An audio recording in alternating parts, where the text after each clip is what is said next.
एक मेरा personal favourite project है जो आपने एग्जीक्यूट किया अभी, जिससे मुझे खुशी भी बहुत हुई। मैं उसके बारे में थोड़ा जानना चाहता हूँ, उससे एग्जीक्यूशन टिप्स लेने हैं मुझे आपसे।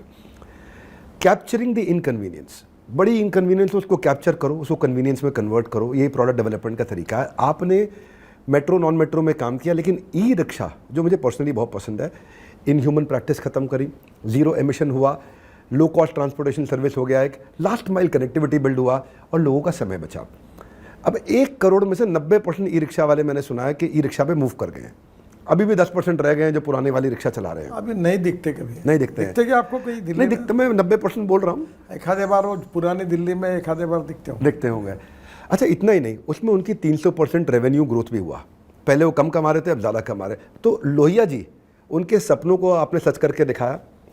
जब गरीब के हाथ में ई रिक्शा आया, ये जो रेवोल्यूशनरी कॉन्सेप्ट है, इसको कन्विक्शन और क्लैरिटी के साथ आपने एग्जीक्यूट किया, कंक्लूजन तक पहुंचाया। मैं आज सीईओज़ को एग्जीक्यूशन टिप देना चाहता हूँ। मैं थोड़ा पॉलिटिकल आज चर्चा नहीं करूँगा, लोग मत सोचिए मैं बीजेपी की तारीफ कर रहा हूँ, प्लीज़ आपको सबको बोल देता हूँ।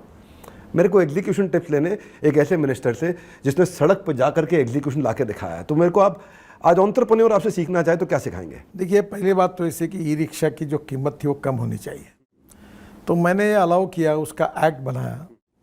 वो पहले तो ऑटो रिक्शा वाले बाकी वाले इसका विरोध कर रहे थे।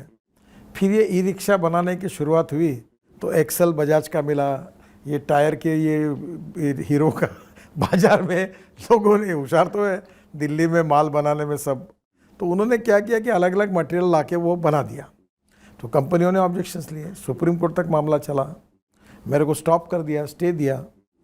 तब मैं एक आर्गूमेंट मैंने हमारे एडवोकेट को कहा था कि महात्मा गांधी जी ने एक बात कही है कि जब तुम कोई निर्णय गरीबों के हित में करते हो, गरीबों को न्याय करने के लिए करते हो, तुमको अगर कानून तोड़ना होगा तो जरूर तोड़ो। ये भले हो गए इनके पार्ट्स, कोई इनकी बपोती थोड़ी है। उन्हीं ISI स्टैंडर्ड के उसको जोड़कर अगर वो रिक्शा बनाते हैं तो गरीब के लिए है। अगर मैं इसको इसको करूँ तो वो आज 80,000 की रिक्शा 1.5 लाख 2 लाख की होगी, तो गरीब कहाँ से देगा, वो कहाँ से कमाएगा? और ये ई कार्ट और ई रिक्शा है, कोई भी मार्केट का स्टैंडर्ड ISI का पार्ट यूज़ करके बना सकता है, इस कंपनी का माल वापर सकता है जो मार्केट में है। और मैंने उसके बारे में टेस्टिंग सिस्टम की सिंपल किया, लाइसेंस। अभी मैंने दिव्यांगों को ई रिक्शा का लाइसेंस देने के लिए नियम शिथिल कर दिया। मैंने कहा एक ही देखो कि उसकी आंखों की साइड क्या है, उसको जज करो। हाथ पैर टूटे होंगे करके, पर आँख अच्छे है ना, उसको लाइसेंस क्यों नहीं देते हो? महिलाओं को लाइसेंस दो। अभी नागपुर में मैं 100 रिक्शा को बांट रहा हूँ। मैंने कहा बिल्कुल नहीं, ये रोजगार का साधन है। आप एफिशिएंट मिनिस्टर है। फंड्स की दिक्कत आई तो आप चाहे सागर माला हो या आपका भारत माला प्रोजेक्ट है और आपका या पर्वत माला जो प्रोजेक्ट है, इन सब के लिए आपने एक फंड शुरू किया जिसको इंफ्रास्ट्रक्चर इन्वेस्टमेंट ट्रस्ट, 8% के आसपास रिटेल इन्वेस्टर को मिल जाता है। 8,000 करोड़ रुपए आपने अक्टूबर 2022 में मैंने सुना आपने रेज किया। पीछे आपने बता ही दिया कि आपने MSRDC को रिलायंस वाला प्रोजेक्ट लेके दे दिया, वहाँ आपने 1600 करोड़ रुपए देश का बचाया। पर ये करते वक्त एंटरप्रेन्योरशिप एक तरफ है, आप काम किससे करा रहे हैं? ब्यूरोक्रेट से करा रहे हैं।